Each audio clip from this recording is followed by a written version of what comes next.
நாடாளுமன்ற பட்ஜெட் கூட்டத்தொடர் பிப்ரவரி 9ஆம் தேதி வரை நடக்க இருக்கு.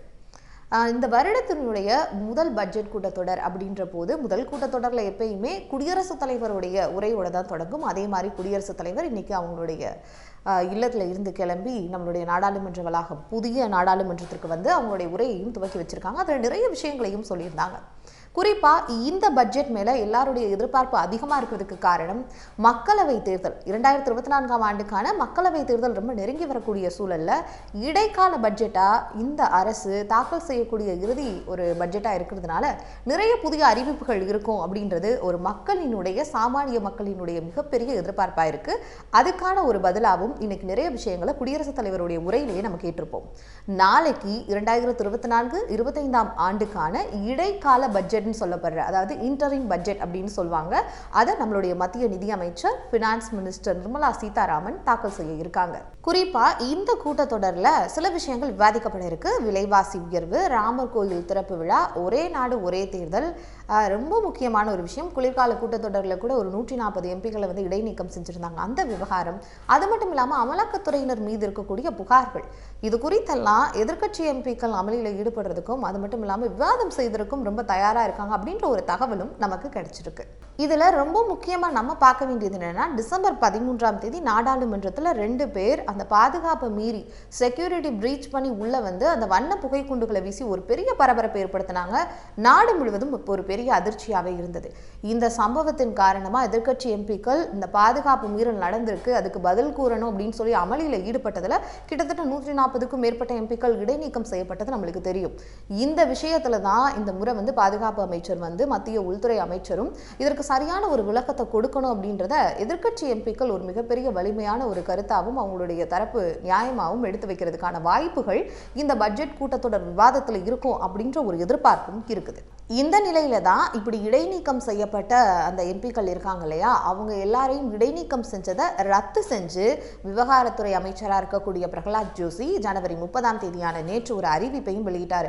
ஆக இந்த பட்ஜெட் கூட்டத்தொடரில் எல்லா எம்பிக்களுமே இரு அவைகள்லையும் முழுமையாக பங்கு பெறுவாங்க அப்படின்றது தான் எல்லாருடைய எதிர்பார்ப்புமாகவும் இருக்குது. இந்த பட்ஜெட் மீது சாமானிய மக்களுடைய எதிர்பார்ப்பு என்ன இருக்கும் அப்படின்றது ஒரு பெரிய பெரிய விஷயமா தான் இருக்கும். அதில் மக்கள் ரொம்ப அதிகமாக எதிர்பார்க்கறதுல முதலிடத்தில் இருக்கிறது வந்து பெட்ரோல் டீசல் மீதான விலை நிர்ணயம், விலை குறைப்பு இருக்குமா அப்படின்றது தான். இதுக்கு ஒரு முக்கியமான காரணம் என்னன்னா, சர்வதேச நாடுகளில் கச்சா எண்ணெயுடைய விலை தொடர்ந்து குறைஞ்சிட்டே வருது. ஆனால் இந்திய நாட்டில் விலை குறைப்பு பற்றியோ விலை நிர்ணயம் பற்றியோ எந்த ஒரு பேச்சும் இல்லை. ஆக இந்த பட்ஜெட்டில் அவங்க விலை நிர்ணயம் செஞ்சு விலை குறைக்கப்படுமா அப்படின்ற ஒரு கேள்வி தான் முக்கிய கேள்வியாகவும் முதல் கேள்வியாகவும் இருக்குது. இப்போ இருக்கக்கூடிய காலத்தில் டிஜிட்டல் யுகத்தில் தான் நம்ம வாழ்ந்துட்டு இருக்கோம். டிஜிட்டல் இந்தியா அப்படின்றதுல நிறைய முன்னெடுப்புகள் இந்திய அரசாங்கமும் மாநில அரசாங்கமும் பண்ணிட்டு இருந்தாலும் இப்போ வந்து லேப்டாப், செல்போன் இந்த மாதிரியான மின்னணு சாதனங்கள் இருக்கு இல்லையா, அதனுடைய உதிரி பாகங்கள் இறக்குமதி வரியை குறைப்பாங்களா அப்படின்னு எதிர்பார்த்துட்டு இருந்தோம். இப்போ 15%-இருந்து 10% அப்படின்றத குறைச்சிருக்காங்க மத்திய அரசு. வரவேற்க வேண்டிய விஷயமா இருந்தாலும் இன்னும் இந்த உதிரி பாகங்கள் குறித்தான ஏதாவது சிறப்பு சலுகைகள் வந்து பட்ஜெட்ல இடம்பெறுமா அப்படின்றது தான் எல்லாருடைய எதிர்பார்ப்பா 2வது இடத்துல இருக்குது. 3வது இடத்துல இருக்கிறது என்னது அப்படின்னு சொல்லிட்டு பார்த்தோம்னா, ஜியோகிராபிக்கல் இண்டிகேஷன் நம்ம சொல்லுவோம். அதாவது புவிசார் குறியீடு. ஒரு குறிப்பிட்ட இடத்துல உருவாக்கப்படுறதுக்கு ஒரு புவிசார் குறியீடு கொடுத்துட்டாங்கன்னா அது ஒரு அங்கீகரிக்கப்பட்ட உலகத்தரம் வாய்ந்த பொருளாக இருக்கும். அப்படிப்பட்ட தொழில்கள் இருக்கும்ல, புவிசார் குறியீடு சார்ந்த தொழில்களில் ஏதாவது ஒரு முக்கியமான ஒரு முன்னறிவிப்பு இருக்குமா, இல்லை அதில் ஏதாவது சலுகைகள் இருக்குமா, இறக்குமதி வரி குறைப்பாங்களா, அந்த மாதிரியான எதிர்பார்ப்பும் இருக்குன்றது 3வது இடத்துல மக்கள் வச்சிருக்காங்க. மிக முக்கியமா 4வது இடத்துல இருக்கிறது என்னது அப்படின்னு சொல்லிட்டு கேட்டீங்கன்னா, சிறு குறு தொழில் செய்யக்கூடிய நிறைய தொழில் முனைவோர்கள் வந்து முதலீட்டாளர்கள் மாநாடு முடிஞ்சதுல இருந்து அவங்களுக்கு ஏதாவது ஒரு நல்ல அறிவிப்பு வருமானு காத்துட்டு இருக்காங்க. இப்போ பட்ஜெட் தாக்கல் செய்யற நேரத்தில் அவங்களுக்கு குறித்தான அறிவிப்புகள், சலுகைகள், ஏதாவது கடன்கள் வாங்கக்கூடிய முறைகள் எளிமைப்படுத்தப்படுமா அப்படின்ற ஒரு கேள்வியும் எழுந்திருக்கு.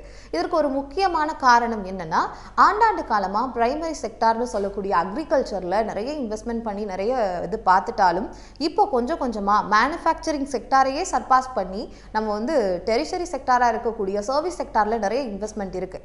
அப்படி இருக்கும்போது சர்வீஸ் செக்டாருக்காக மத்திய அரசாங்கம் நிறைய முன்னெடுப்புகள் எடுப்பாங்களா அப்படின்ற ஒரு கேள்வி இருந்தாலும் இந்த முறை உற்பத்தி துறையான மேனுஃபேக்சரிங் செக்டார்லையும் அதிகபட்ச வாய்ப்புகள் அறிவிப்புகள் இருக்கும்னோ மேனுஃபேக்சரிங் செக்டாரை தாண்டி சர்வீஸ் செக்டார்லையும் நிறைய அறிவிப்புகள் வரும் அப்படின்ற ஒரு நம்பிக்கையோட மக்கள் காத்திருக்காங்க. ஆக இந்த 4 அறிவிப்புகள் வரதுக்கான வாய்ப்பு இருக்கா அப்படின்றது சாமானிய மக்கள் கிட்ட அதிகபட்ச ஒரு எதிர்பார்ப்பா இருக்கு இந்த பட்ஜெட் மீது. ஆக நாளை பிப்ரவரி 1, 2, 2024ஆம் ஆண்டு இடைக்கால பட்ஜெட் இன்டரிம் பட்ஜெட் தாக்கல் செய்யக்கூடிய மத்திய நிதியமைச்சர் நிர்மலா சீதாராமன் இதற்கான ஒரு பதில் சொல்லுவாங்களா அப்படின்ற ஒரு பெரிய எதிர்பார்ப்பு தான் இப்ப மக்கள் கிட்ட நிலவிட்டு இருக்கு.